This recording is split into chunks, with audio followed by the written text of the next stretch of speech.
Welcome, everyone. It's so good to have you with us. Just a couple of minutes after the planned start time, but we are all here and we are so looking forward to the conversation between Dan Grigsby and Steve Kerr this afternoon for Saints Alive. So before I turn the program over to Anne to introduce our two wonderful speakers, I'm going to offer just a brief prayer of thanksgiving for what we're about to do today. So let us pray. Our gracious God, thank you for opportunities to think about different parts of our lives and reflect upon them in the context of our present moment. Thank you for these two leaders in their own ways and spaces who can open up a world for us that is fascinating and very much in the public eye. We ask that this conversation would be informative and helpful, and that it would help us all to think more clearly and deeply about how we live and move in this world. Thank you for all the effort that's gone into this, and we ask you to just be present with us as we go forward. Amen. All right, it is my pleasure to turn it over to Ann Kerr, faithful 8 o'clock member of St. Matthew's Parish and biologically related to one of our speakers. So Anne, it's all yours. Thank you, Christine, and thank you everyone for coming. We can actually thank the coronavirus guidelines for stay at home that we are able to have these two busy NBA people here today, Dan and Steve. As you probably read, Dan is a member of our parish, as his wife. He's the chief legal officer with the Lakers and the legal counsel. He and Karen are wonderful members of our parish, children and grandchildren at the school, I believe. And it's always a delight to see Karen picking up her little toddler grandchild. And it makes me kind of envious because mine was scattered all over the place. Most of you know about Steve's great career in basketball. And you who are parents know what amazing worlds our children can take us into. I never imagined I would be so close to the NBA. Still don't know one foul from the next, but I love watching and I love having Steve be part of it. It has brought our family lots of fun and joy and lots of requests for tickets, which we have to somehow get around. Like Dan and Karen, Steve and his wife Margot have a beautiful family with 3 adult children, and who they are all now launching their own lives. I'm particularly proud of the fact that Steve has used his role to speak out on issues of social justice, which I'm sure you're going to hear some of today. So take it away, Dan and Steve. Just one quick thing before they do, and this is my fault for not being more organized. Audience, there will come opportunities for you to ask questions during this webinar. The way that you do that is you type them in the bubble that says Q&A, which is at the rightmost part of the menu bar at the bottom of your screen. If you type them in there, then I will be watching that and will be able at the right time to post them to our guests. So don't use chat, Q&A. All right, I'm done. Steve, why don't you start? Thanks, Mom. Appreciate it. Thanks to everybody for joining us today. Dan, appreciate your time, and we've got a lot of interesting things going on in the NBA these days. Dan is and the Lakers are right in the thick of it with the Orlando opening of the NBA season reopening. And the Warriors, fortunately or unfortunately, depending on how you look at it, will not be taking part in Orlando. Unfortunately, based on the fact that we've had a lousy season this year, but fortunately, because it's going to be really, really difficult for all the teams down there. the league is creating basically a bubble on the Disney campus. There's going to be testing every day. The players will be basically going from their rooms to the gym and back. They're going to be playing games all the way up through the finals. If everything goes well, the two teams that will be in the finals will have been in Orlando for 3 months without family, in their hotel rooms, and the Lakers obviously have a great chance of being one of those teams in the finals. I've been asked by many people if I think that the champion this year deserves an asterisk because of the strange nature of the season.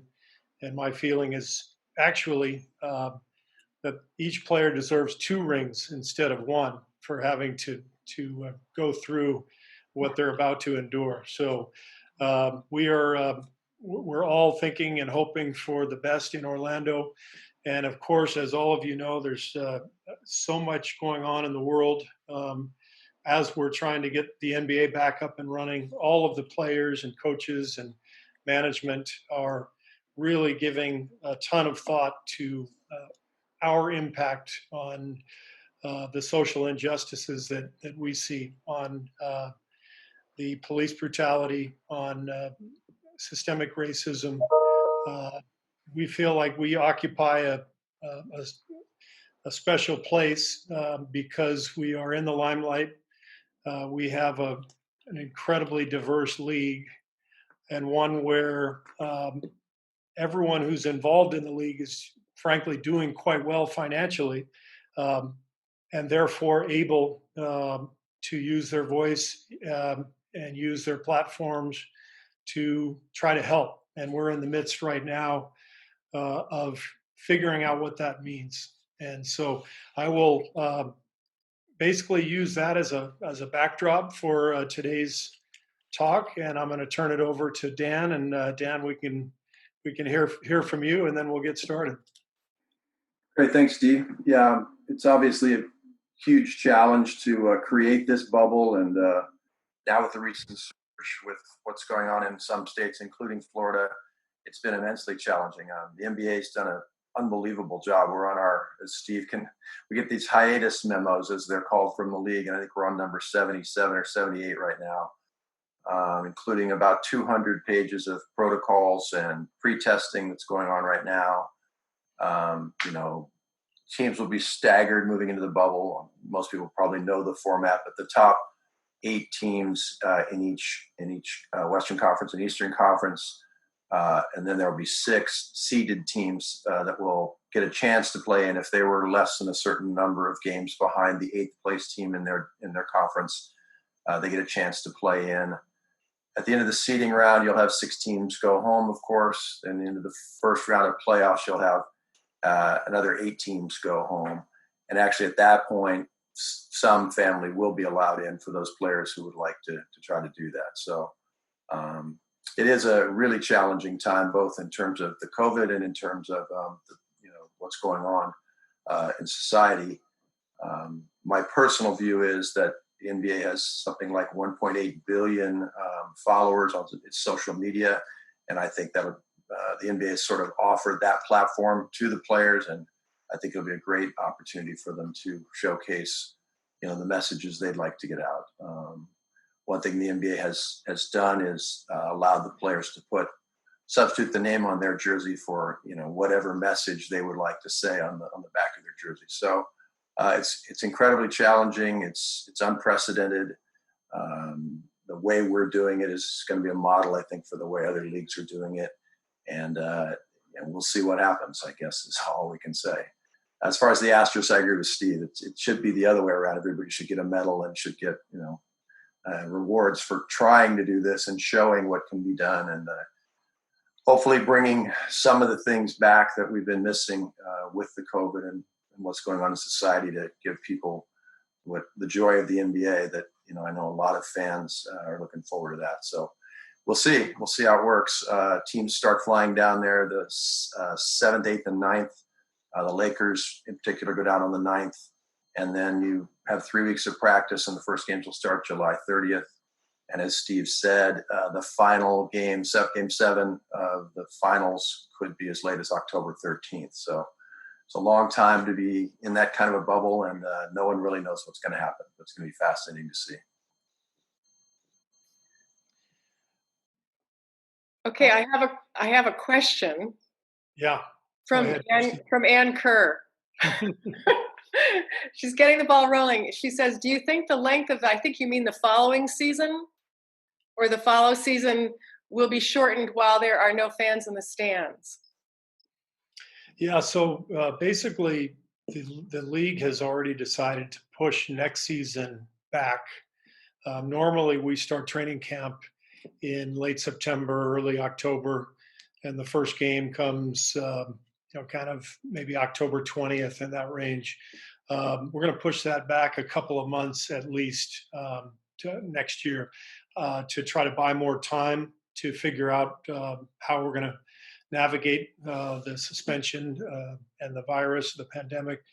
Hopefully we will have had a chance to learn from the Orlando bubble, from baseball, from the NFL, all the other sports leagues that are trying to start up around the world.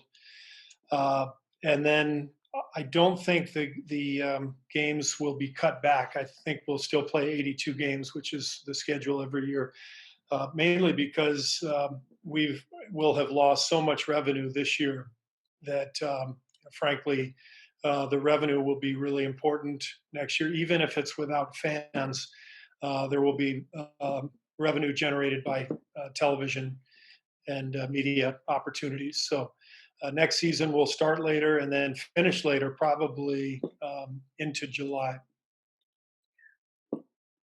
Okay, there's a question from an anonymous attendee that asked us if there's going to be a summer league. So I am wondering whether you just basically answered that by saying that the season will extend, or is that? Well, there's also a summer league every year. Okay. Several locations. Most teams went to Las Vegas. Now it's exclusively Las Vegas. That's been canceled for this year. That normally starts July 5th-ish and ends about late July. That's the time the teams will be relocating down to Orlando, and so the summer league has been canceled for this year. Okay. Next summer, that's interesting because, as Steve said, the tentative start date for next season right now is December 1. No telling if that'll get pushed. I've heard as late as starting the first games on Christmas Day. Christmas Day is usually a big game day for the NBA. I think a lot will depend on the state of the virus and the vaccinations and things like that, but tentatively scheduled to start December 1 and end towards the end of July, which you could push summer league into August, but I haven't heard any plans about that yet. Okay, I've got one more question in the box. Steve, are you going to be doing any TV commentary during the this restart of the NBA season? The only commentary I might be doing would be just interviews with NBA related media outlets. I wouldn't be doing game commentary. I did that in the past before I got into coaching and really enjoyed it. But, now that I'm coaching, it would be very awkward to comment on other teams and what's going on. So I generally refrain from that, but we are periodically asked to take part in various interviews and that sort of thing. So you may see my face or hear my voice now and then. Okay. Some more coming in. I'm going to just grab the newest one. On the social justice subject, did the NBA have its own Colin Kaepernick moment? And follow up of who are the most active NBA players in this arena? Dan, go ahead. Steve's probably closer to the player side than I am, but there are several players the players had a call among themselves where they were all encouraged to sort of talk about their feelings about going back. And, there were feelings were across the board, everything from we've had one player, Avery Bradley, elect not to join us. He has a son who's got a lung issue that he was afraid if his son got exposed to the coronavirus, that could be an issue. And then you've had several players who have been outspoken on we shouldn't be going back until we get these social issues resolved. Don't know that we've had a single Colin Kaepernick. I know LeBron's been incredibly active, as most people have heard. He started a voting rights and get out the vote type thing. So not yet, but I suspect there will be some. I think it will be more embraced this time around. I think the NBA is more open to it. They're inviting it, and they're making as I said, the social media and other channels available. So, Steve, you probably got some more specific examples of players. Yeah, well, I think it's important to have some back knowledge on this. The league, the NBA has always been very supportive of its players regarding social issues, and whereas the NFL has not really backed its players from using their platforms, as evidenced by the Kaepernick case when he was basically blackballed from the league. The NBA has taken the opposite approach and really tried to work with the players to advance the different social agendas that all of us feel very strongly about. Some of the difference between the two leagues lies in the fact that the NBA is a very urban game, and the NFL is maybe more prominent in red state areas, areas that weren't as likely to support Kaepernick, and so there was a business aspect to it. But the NBA has always kind of leaned into this and supported its players. And I think because of that support, the NBA players, nobody ever actually knelt during the anthem the last couple of years. I think because the players felt that they had that support and that they had free will to speak their mind, they felt very strongly that they were able to speak freely, and they had the league's support, and no one decided to kneel. I think what we'll see in Orlando, I would be surprised if teams didn't kneel. I think the tide has shifted.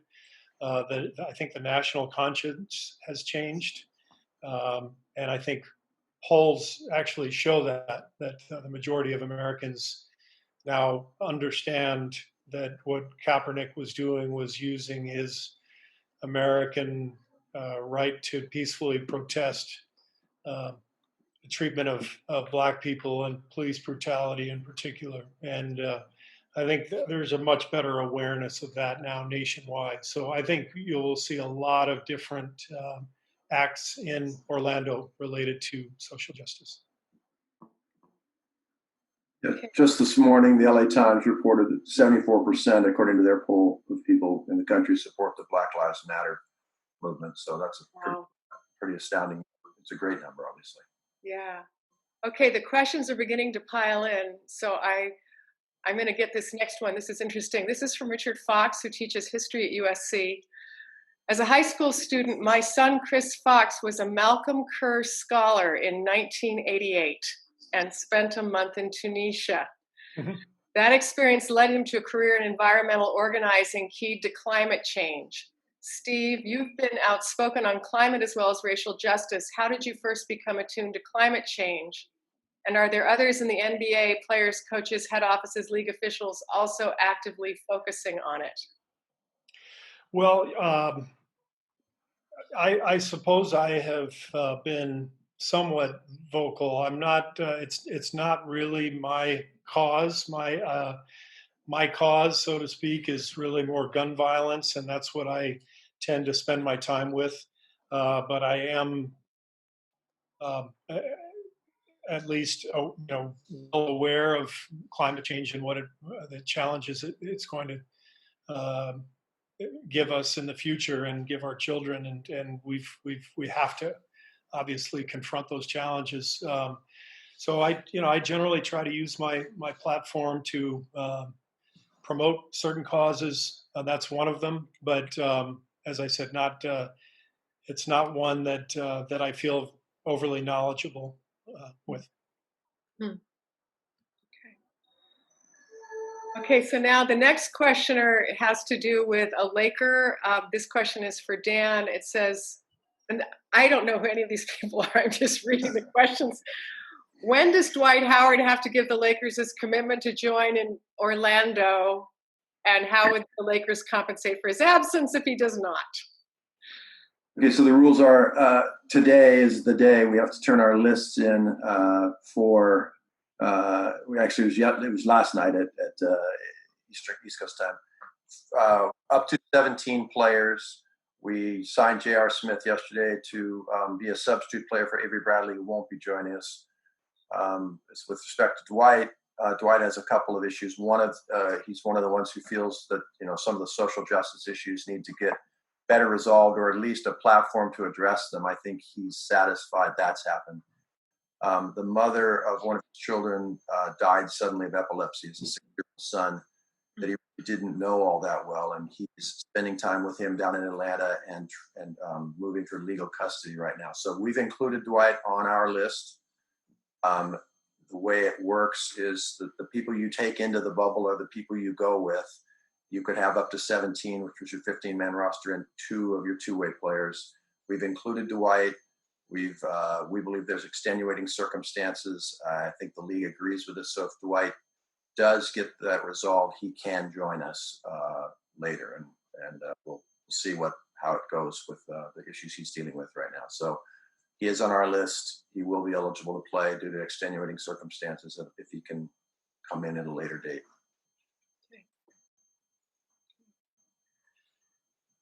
Okay, so now we're going to go global here. I had 2 questions about what is happening elsewhere in the world of professional basketball, and what's the medium-term outlook for the NBA in China. I'm not sure if this is the same person asking because it's an anonymous attendee, but they seem related. Yeah, Steve probably knows more about the world. China, I can speak on. We were there this past fall, but Steve, why don't you give an update on what else is happening around the world if you know? I haven't even really heard much. Well, I think most places are sort of waiting to see how the NBA opens up in Orlando. There have been a couple of leagues that have opened up without fans. The Israeli league is actually back up and running. I'm not sure about the other leagues in Europe. I don't believe the league in China is operating right now. I think that's been shut down as well. So, very little is going on the basketball front. But if you're a sports fan and you turn your TV on, you're going to see some golf, some baseball, and I think some soccer. Some soccer, yeah. Premier League soccer also started back up. Okay, this is China. Let me give you a quick update on China. We were fortunate or unfortunate enough to be one of the teams that were in China this fall in October. The Brooklyn Nets were the others. There was a tweet sent out by, as most people probably heard, one of the general managers around the league that upset some people in China. It was a very interesting time to be there. As we were landing, we weren't certain we were going to be allowed to land. And when we got there, there were decals on a lot of the buildings showing Kyrie and LeBron and things like that. By the next day, those were literally being pulled down off the buildings. And we were told we didn't know whether the games would be played or not. We were told the games would not be broadcast on CCTV, which is a huge thing for China. So 700,000 people watched the games there. They wound up giving the feed to our broadcasters, but did not televise it in China. And then we did wind up playing the games, but they canceled a number of other events. And obviously relations were pretty tenuous. There's NBA China we've had an office in China. The NBA has for 7 or 8 years already. So it's a huge market. It's an enormous fan base. A few years ago when we went there with Kobe, it was obviously chaos, and I think it would have been this time too. So I suspect it I suspect it normalizes. Obviously, some other things have now happened in Hong Kong. It's going to be very interesting to see both how our government reacts and how people react, and how that affects what happens in China in the midterm, short term, and the long term. But long term, it's an enormous market, as is Africa. There's an NBA Africa League already.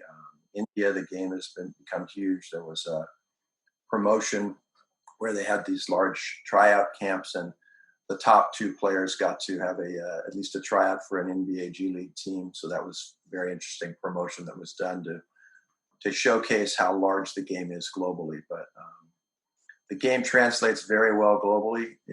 Football is trying to get its toehold. Obviously, soccer is a big global sport, but I think long term, for sure, China will be a very huge and important market. Again, I don't know Steve's views, but I can foresee a day, maybe not in my lifetime, but maybe in Steve's, where you have a division in Europe, you have a division in Asia, and you have, maybe South America, a truly global, National Basketball Association. And China is a huge part of that. Yeah, we made the same trip, Dan, with the Warriors about 3 years ago to Shanghai and Shenzhen, and it's amazing how popular the NBA is over there. And we're one of obviously hundreds, if not thousands, of American companies doing business in China, and that whole situation put what happened when you guys were over there, and the tweet from Daryl Morey from Houston, it put everybody in a very awkward position. In fact, it was really the most uncomfortable position that I've ever been in, as a coach, as a player, because I was asked to comment on Daryl's comments, and I basically said no comment. And I'm somebody who has had a lot to say about many different social issues, but I was so nervous about stepping on the NBA's toes and not wanting to disrupt what the league, the league's relationship with China. It put us all in a very awkward position, and it was definitely a time when I look back and wish I could sort of revisit that, because I did not really handle it very well or answer it very well. But it's definitely a dance, that we're all sort of doing. We're doing business in China, and there's tons of money going back and forth.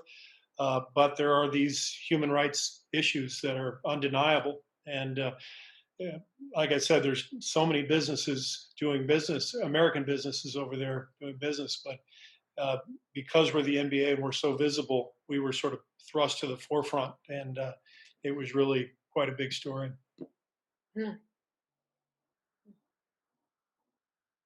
Okay, we're going to take another little subject turn. This is a great question. This is from Nima Mehran. Both of you are fathers to successful, wonderful children.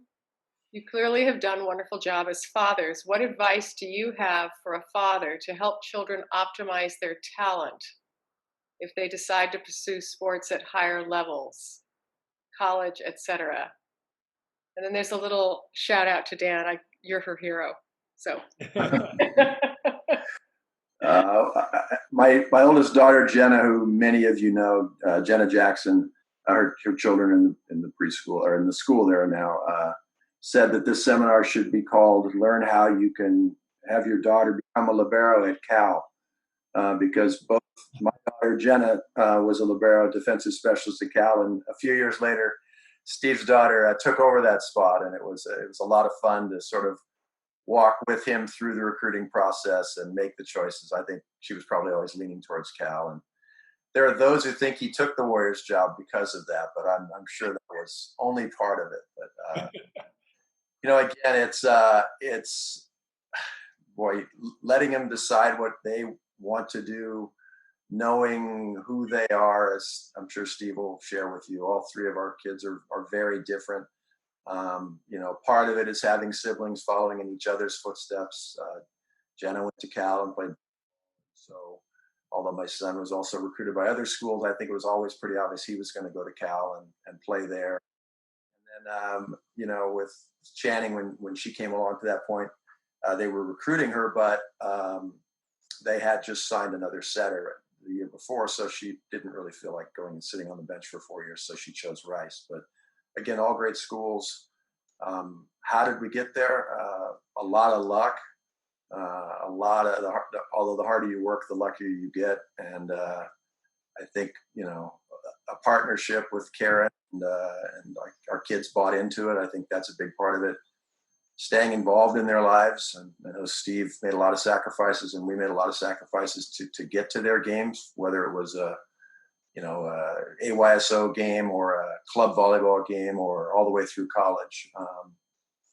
And then I think you think it's a ton of work and a lot of work, but I would say don't blink, because it's gone in a flash, and you wish it was still going on, and it extended your time to be with your kids. You had an excuse to go to their colleges because we weren't there to see them. Of course, we were just there to see their games. But so it's I think it's really the partnership aspect, and really letting them find their interests and their channels, and then encouraging them and helping them improve and maximize those. So I think that's probably some of the keys. Yeah, I think those are great words, and we do share a lot in common, Dan, for sure. With through Jenna and Maddie and the volleyball and the Jackson family. I think my advice as a dad is definitely don't force anything. My older two kids were Division I athletes. My oldest son, Nick, played basketball at University of San Diego, and then Maddie played at Cal. Our youngest son didn't show much interest in athletics as a young kid, but at 5, he told us he wanted to play soccer because he saw his sister playing soccer.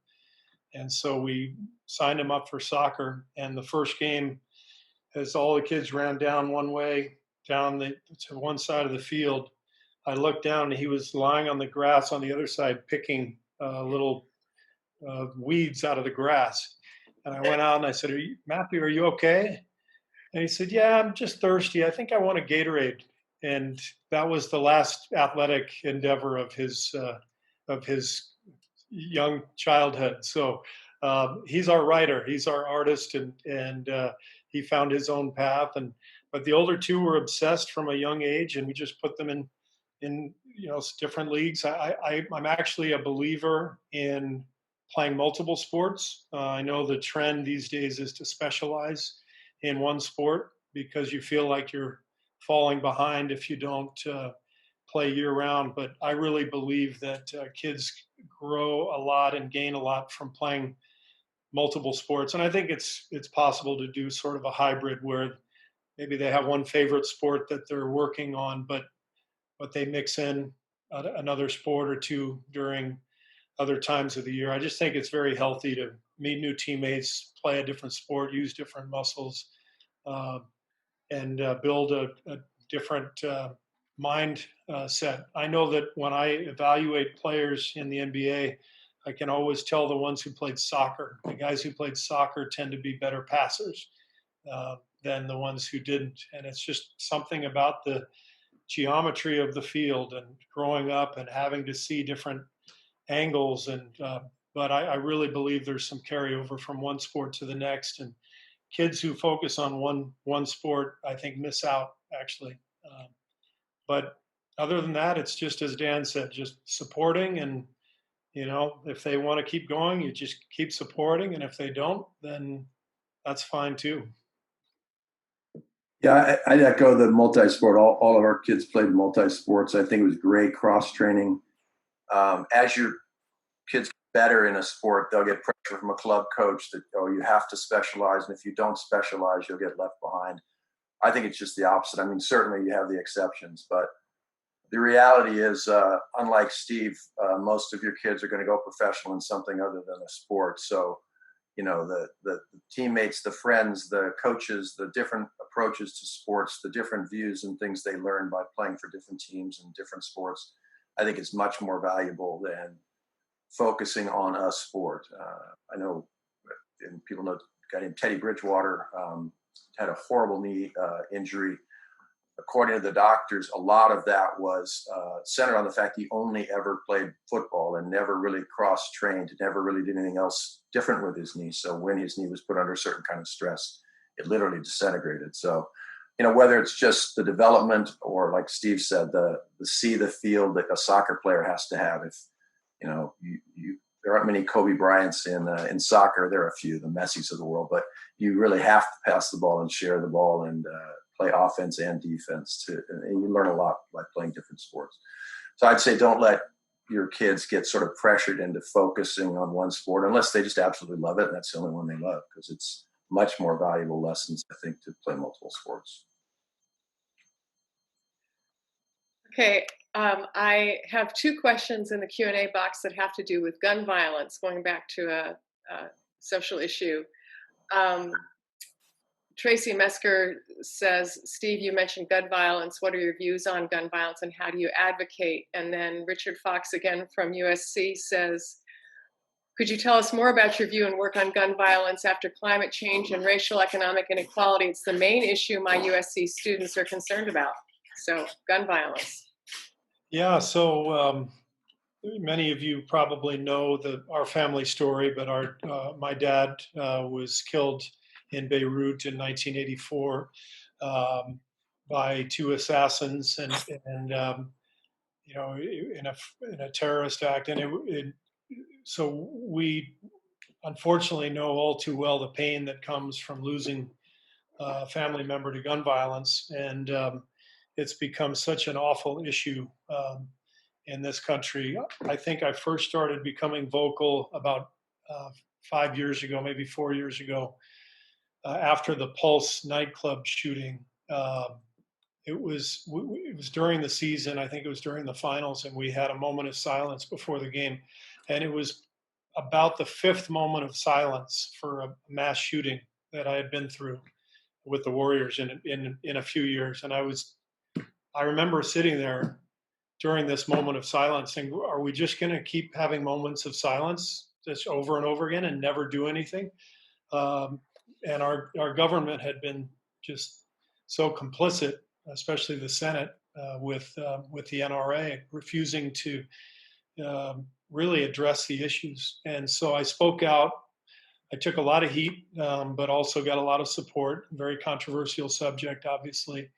And since that time, I've done a lot of work with many of the different organizations in the country, the Brady Center, the March for Our Lives group from Florida, the kids who were part of the shooting in Florida a couple of years ago, started March for Our Lives. I know you've heard of that.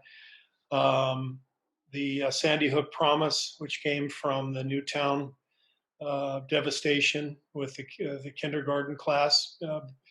So all of these groups I've connected with and done some fundraising. And when I've been able to just cross paths, we hosted a group of students from the high school in Florida where the March for Our Lives kids come from, Stoneman High School.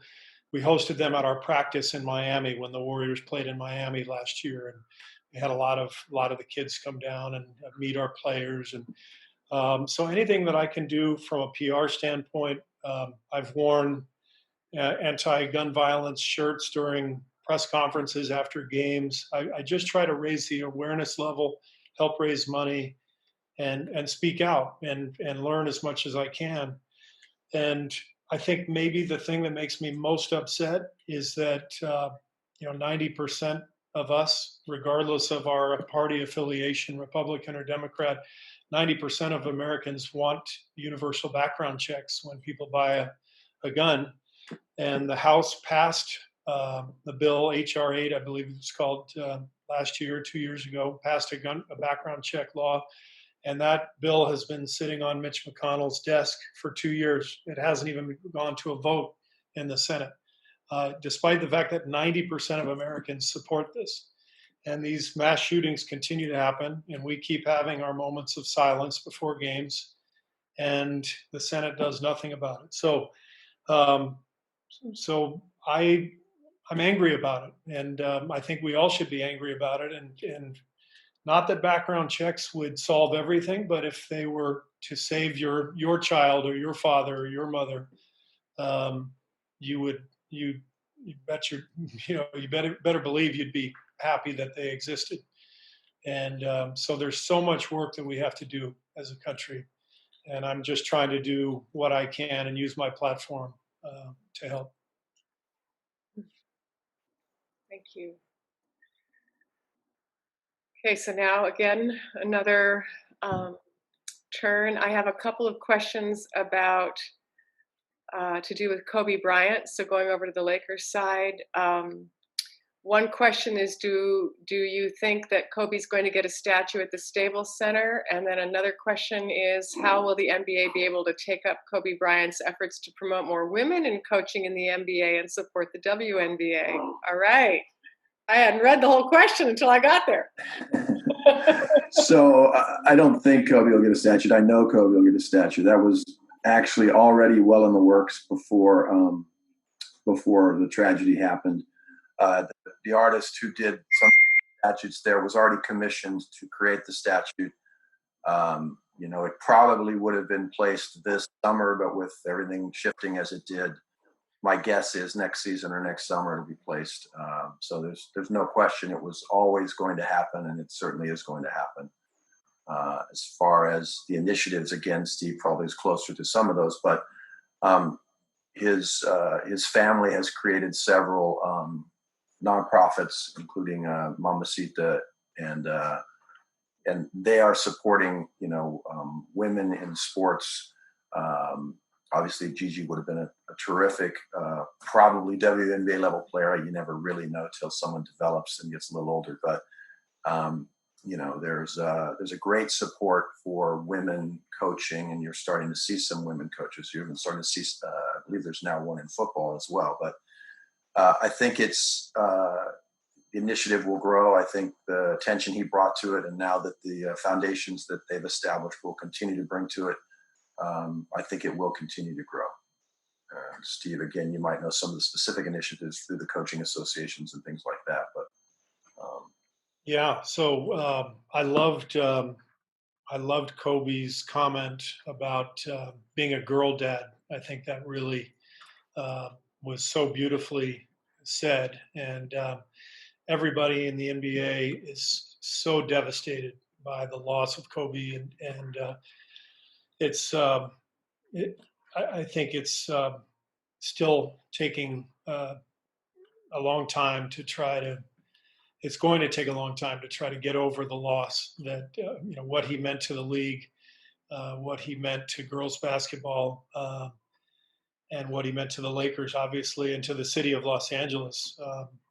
It's still shocking to me that he's gone.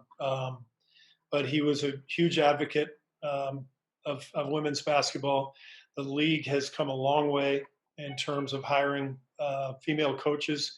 We have not done a good job of that with the Warriors. We do not have a female on our coaching staff. We've had women in our front office and on our training staff, but we have to do better on the coaching side of it. And the league is doing better as a whole. Most teams now have at least a woman, and some teams have a couple of women on their coaching staffs. And I think it's important. And I find that we are the woman who headed our training staff for several years, she left last year to go to Atlanta to work for the Hawks. But there is, and I want this to sound the right way, but there is definitely something about a female presence in a locker room full of men that is so soothing and different and powerful that it's a dynamic that I think teams are just really starting to understand. And so we're trying to see what's next for us on that front and find the right people, the right person, the right people. But we have not done a good job of that to this point. Yeah, picking up on some things Steve said, although the coaching side is growing and will continue to grow, certainly the basketball operations and the business operations side, there's many women. Our director of sports performance and our head trainer are both women. Our chief of staff of basketball operations is a woman. I think basketball's done a great job of diversity as far as women in sports goes. There was an incident at one of the teams down in Texas a couple years ago that was immediately addressed, I thought, in a very good way, and they've completely changed their culture. And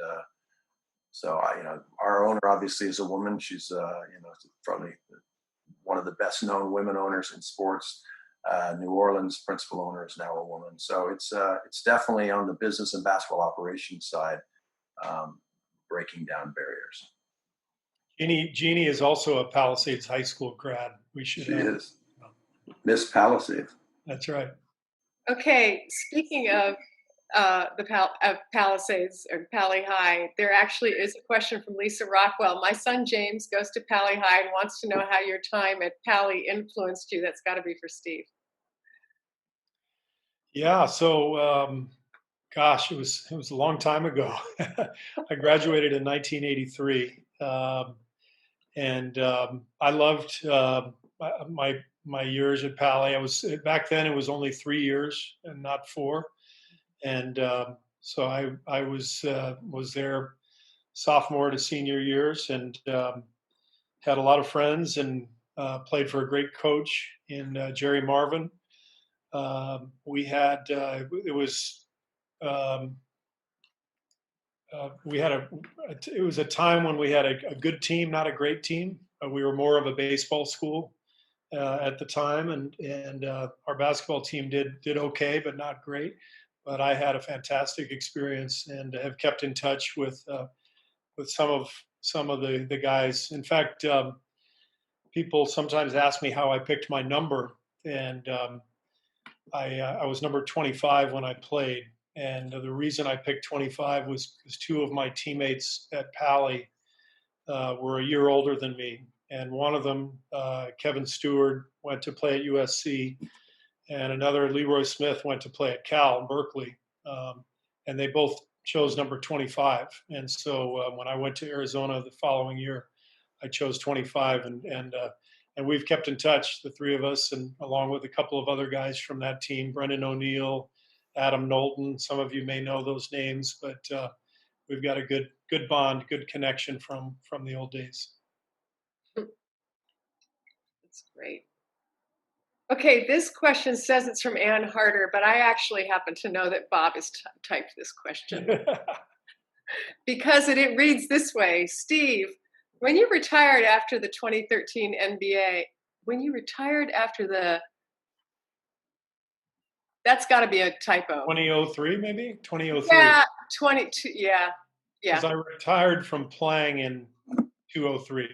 Okay, when you retired from 2003 NBA Finals, you were the league's all-time leader in single-season three-point shooting. What have you taught Steph Curry about the three-pointer shot? Sounds like a woman's question, doesn't it? First of all, I think it should be corrected. I believe he still is at 45.4% for any more than 253s in their career. Steve still is the percentage leader. So let's correct that first. Thank you, Dan. The truth is, I've never taught Steph a thing. He was an amazing shooter before I ever came around. And I don't know exactly how many three-pointers I made in my career over 15 years, but it was probably 700 or 800. Back then, we didn't shoot a ton of threes. And Steph Curry set the all-time record a few years ago by making 400 three-pointers in one season. So compare that to my entire career.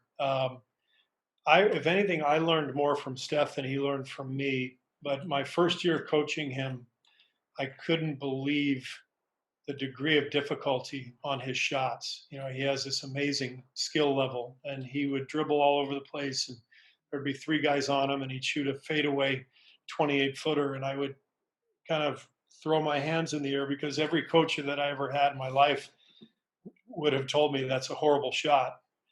And so for the first 2 months coaching him, I would go like this, and then the ball just kept going in. And so I literally had to readjust my awareness of what was a good shot versus a bad shot. And that's what Steph Curry did for the entire NBA. The whole league, the whole basketball world had to reassess what they thought of three-point shooting. And now he has inspired a generation of players who are now just entering the NBA and young players growing up. And every player comes to the NBA now shooting threes. It's amazing the impact he's made on the game.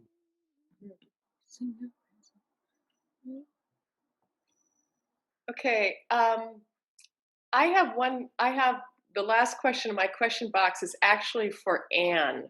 So I'd love to kind of close with that one. So Anne, brace. But I thought before I asked it, I would just ask both of you guys, Dan and Steve, we're coming on toward the end of our hour. And so I wanted to ask you, I think this is just going to be my question. As you look at the role that each of you holds in the public square, and I know that Dan, yours is more circumscribed by the role that you have with the Laker organization, but going forward, what would you want to say as words of encouragement for people who are in that arena, your colleagues, and in terms of addressing our current moment? I know that's a really wide question, but is there anything that you would want to say about that?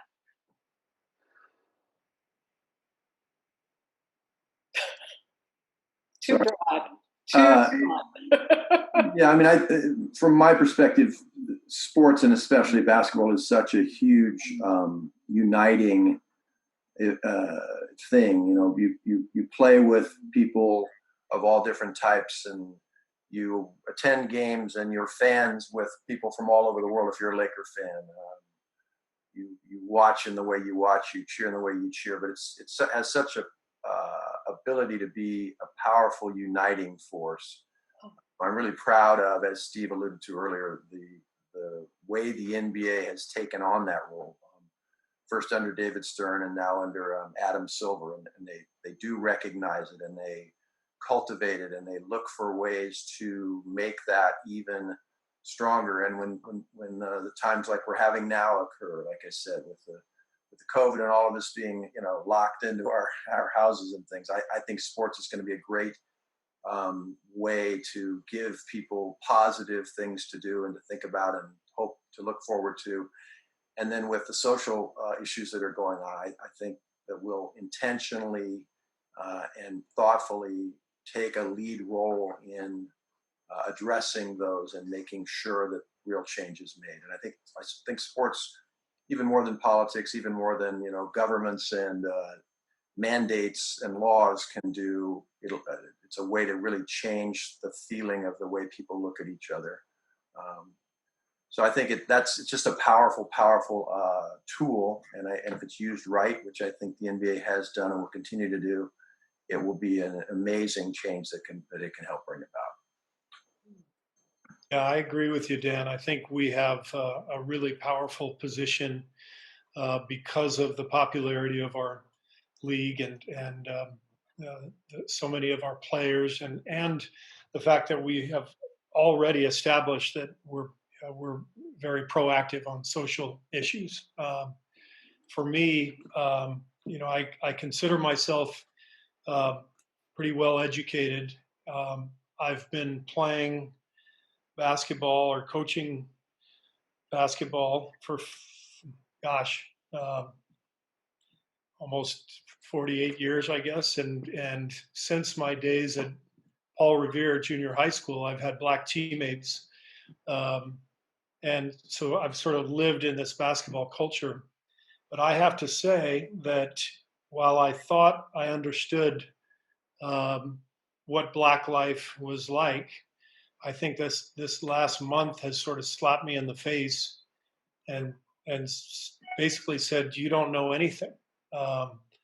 And so I've really been thinking and reading and trying to understand what my place in all of this is and what we can all do about it.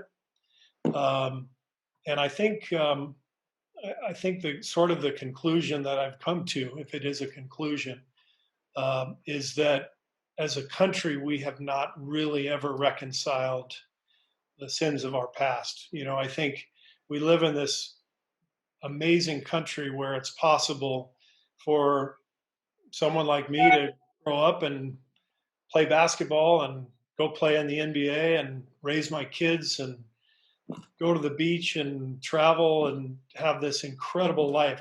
I have probably the best life of anybody I could ever imagine.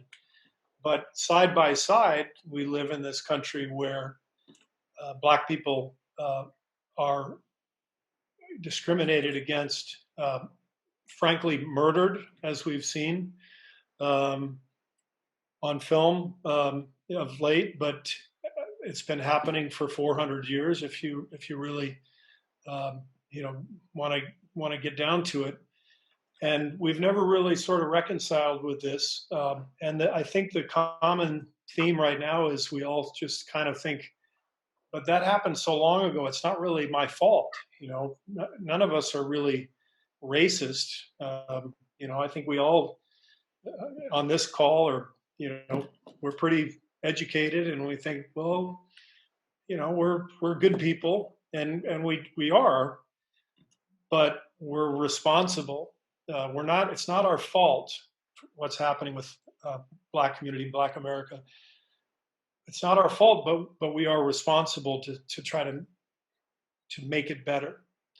And so what I've tried to do, what the NBA coaches are doing, every coach is connecting with a grassroots organization in our respective cities, and we're really trying to dig into what the biggest issues are for the Black community, and listen to the communities and use our platforms to try to help bring about some change. But the education is so key, and we all can learn more. I think teaching our kids, real Black American history is important. And I'll finish with this. About 3 years ago, one of my players, Andre Iguodala, Black guy from Springfield, Illinois, really interested in politics and history. So we had a lot of really interesting discussions. And we were talking about race, and he said, "Coach, have you ever heard of Black Wall Street?" And I said, "No." He said, "Well, look it up. It's it has to do with the Tulsa race riots." And I went home and Googled it, and I was humiliated. Here I am, this college educated history minor. I took American history in high school and college. Nobody ever taught me about the fact that 300 Black people were murdered and massacred in this self-sufficient Black town that was doing fantastically well economically, looking after each other, building families. Nobody ever taught me that. We need to know these things. Our kids need to know these things. They need to be taught this cannot happen. And so I'm very passionate about it, because I see so many wonderful players who I've been around who are so affected by this. Their families are affected by this. And it just hurts me to my core to see the pain that they're in. And we have to try to affect some change. We're not at fault, but we are responsible. And whatever that means to each of us individually, we have to figure that out. Thank you. Thank you so much, both of you. I'll say that now, and then I'm going to lob this last one into Anne. But before I do, thank you both. Thank you for all of this. It's just been a wonderful conversation that's bounced all over the place, but very, very meaningful. Anne, this is from Lisa St. John. You and I were members of a book club way back when. I think Steve was still at the University of Arizona. I know you are an amazing writer and scholar, but we'd be interested in hearing what you have learned as the mom of a basketball superstar. You're the mom of a basketball superstar? I know. Why didn't you tell him? I didn't know that. Oh, gosh. Well, you know, my first instinct when I'm asked questions about being the mother of Steve, I have to say I have 4 amazing children, There you go. and it really I love being the mother of a champion basketball player and coach, and I also love being the mother of professor of agricultural economics with his wife at Michigan State University, and the mother of a daughter in England who is a political um, county councillor who's working terribly hard in her Cambridgeshire county to bring, during this time, bring needed uh, things to homebound people and bring transportation to kids going to school that they've cut because of austerity measures. And then my youngest child is raising wonderful kids, and I'm very proud to say that my granddaughter is about to have her bat mitzvah. So there we are. We have, but it's wonderful to have Steve as a basketball player and coach, because it's just a lot of fun. And you know, I have students at UCLA who take my course because I'm Steve Kerr's mother. So that's I guess I should end on that. But I can talk to Lisa later. Okay. Well, on behalf of the parish and on behalf of the whole community, all of you, thank you, Anne, Dan, and Steve, for your time, and thank you for inspiring us. Okay, to be responsible. That's definitely going to be my carry away from the day. So, to all of you out there, be well and stay tuned. And yeah, have good days, all. We'll close now. Thank you. Bye-bye. Thank you. Be well, everybody. Thank you, Dan. Take care, Steve. You too. Bye, Christine. Thank you. Bye. Great.